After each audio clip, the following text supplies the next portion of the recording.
Good morning, everyone. It's Tuesday, March 9th. From the San Antonio Express News, my name is Luis Vasquez, and this is your Express Briefing. All of the stories you need to know to start your day.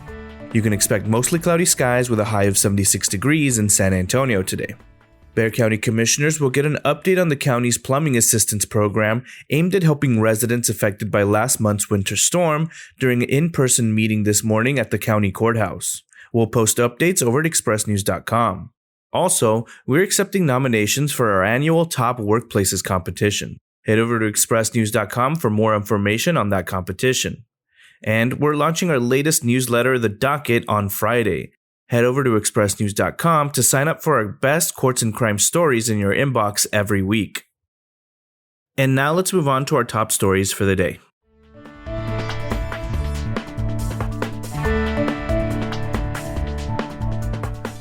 After Governor Greg Abbott announced last week that he would lift Texas's mask mandate, H-E-B initially said it would urge customers to continue wearing masks in store while requiring employees and vendors to do so. Within hours, customers worried about the spread of COVID-19 bombarded the San Antonio-based company's policy on social media. As the criticism mounted, the company posted a new statement on its website Friday, changing urged to expect. H-E-B and other retailers and their employees are caught between Texans who want to finally ditch mask requirements and health officials' guidance that masks are key to restraining COVID-19 infection rates. Abbott's decision to lift the mask mandate has put grocery stores on the front lines of the culture war over mask wearing. Madison Eisler has more over at expressnews.com. When Castle Jones took on a cleanup job at an East Side resident's home, he didn't know he was about to unearth a lost chapter of San Antonio history. Jones was cleaning an overgrown corner of Tommy Hinton Jr.'s backyard to make room for a larger storage shed. With tools and gloved hands, Jones diligently scraped away vines, wild grass, and weeds. Then he tripped over something hard, a rustic coral-colored block of stone embedded deep in the ground.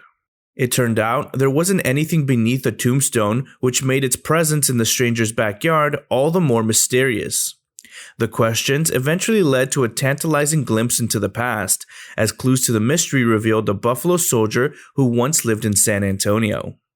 Vincent T. Davis has more in his latest article. Like everything else in its path, the pandemic has transformed business as usual for funeral homes. Providing safety is now on equal footing with extending comfort to the grieving. Funerals are live-streamed for display on personal computers, on large screens in parking lots, on sides of buildings, and in people's backyards. The sheer number of deaths, the surge this winter came on the heels of one in the summer that was equally devastating, has funeral homes scrambling to meet demand. For some employees, 8-hour days stretched to 13. Liz Hardaway has the full story over at expressnews.com. The owner and operator of the Drury Plaza Hotel San Antonio Riverwalk is suing 3 entities involved in the construction of the Floodgate apartment project for trespassing on the hotel's airspace. The lawsuit, filed last week in State District Court in San Antonio, alleges a construction crane at the Floodgate knocked over a 20-foot tree on the hotel building's property on February 25th. The tree struck a 24-foot plate glass window on the hotel, potentially injuring employees and guests, the complaint adds.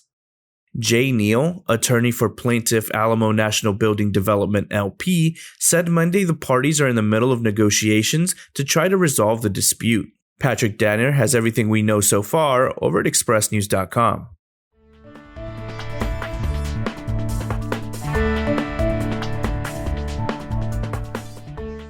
Vaccines are available for those in Group 1A and 1B and those who work at schools and childcare facilities. There will be 10,000 appointments available each week through April 3rd, officials said. All appointments are contingent to vaccine shipments arriving on time. Short supply and erratic delivery are causing long waits for inoculations. We're updating our daily guide to give you what you need to know about vaccine distribution in San Antonio. Next up are your need-to-know headlines. You can find all of these headlines and more inside of your Express News subscription.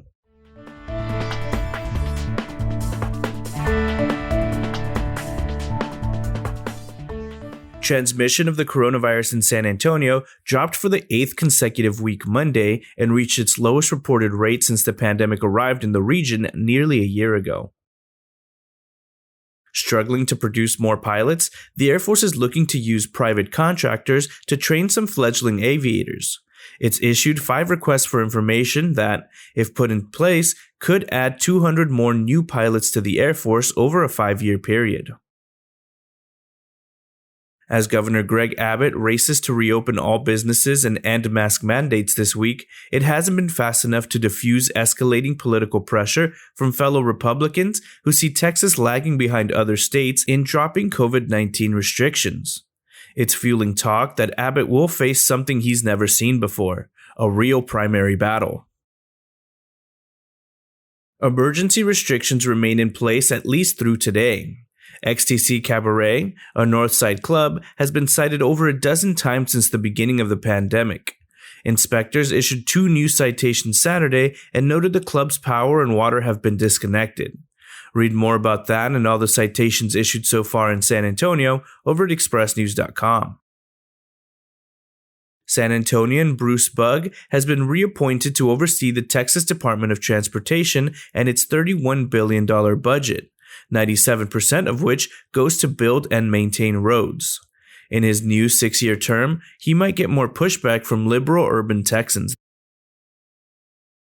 Former City Councilman Greg Brockhouse, Mayor Ron Nirenberg's chief challenger in the May election, called Monday for San Antonio to set up a one-stop coronavirus waiting list and for the establishment of a mayoral task force on policing.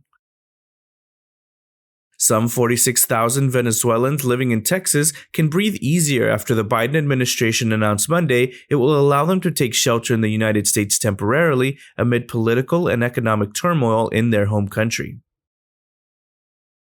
Catholic leaders raised moral concerns about the Johnson & Johnson vaccine because it was developed, tested, and is produced with abortion-derived cell lines. Catholics are urged to get the vaccine manufactured by Pfizer or Moderna if possible, but Catholics can still get the Johnson & Johnson shot if no other options are available.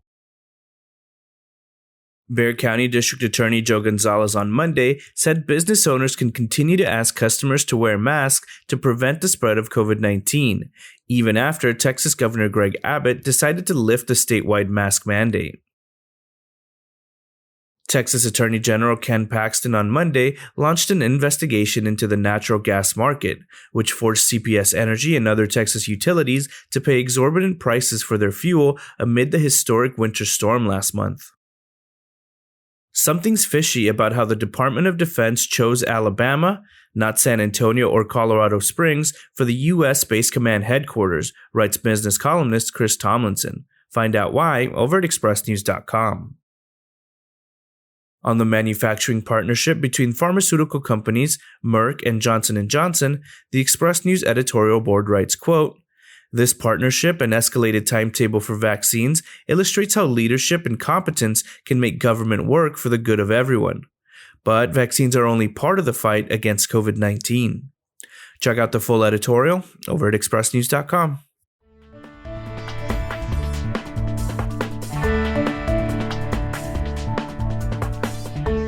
The sun was setting when the McDonald brothers led their group fitness class in stretching and loosening muscles.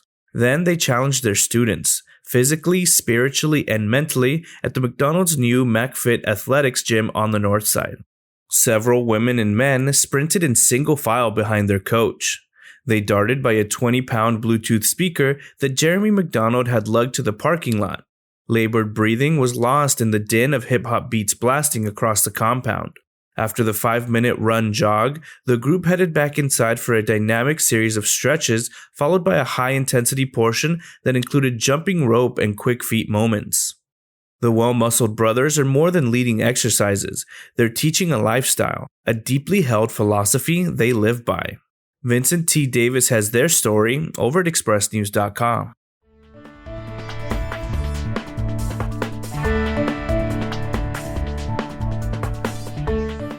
Chuck Blount tested Alton Brown's rigged-up smoker, and holy cow, it works. You're $55 away from smoker success tonight. Head over to expressnews.com to read how to DIY hack your own smoker with flower pots and a hot plate a la Alton Brown. A new San Antonio version of Monopoly is scheduled to go on sale in September. For the next 2 weeks, San Antonians will have a chance to make suggestions for properties in the board game. Find out how over at expressnews.com.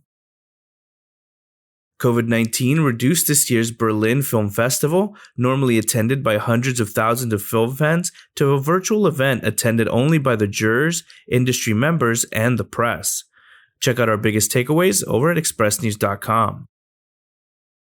From DeMar DeRozan going nuclear to LaMarcus Aldridge moving to the bench, plus a trade deadline looming, the second half of the season should be high in dramatics for the Spurs. We have the 5 biggest storylines to watch over at expressnews.com. Also, check out our updated area rankings and Players of the Week awards for softball, baseball, girls soccer, boys soccer, and track and field. And that's all for today. This was your Express briefing for Tuesday, March 9th. My name is Luis Vasquez. Please consider becoming an Express News subscriber to get in-depth coverage on all the stories you heard today. Also, be sure to rate and review this podcast inside of your Apple Podcast app, as it really helps the show. Have a wonderful day, everyone.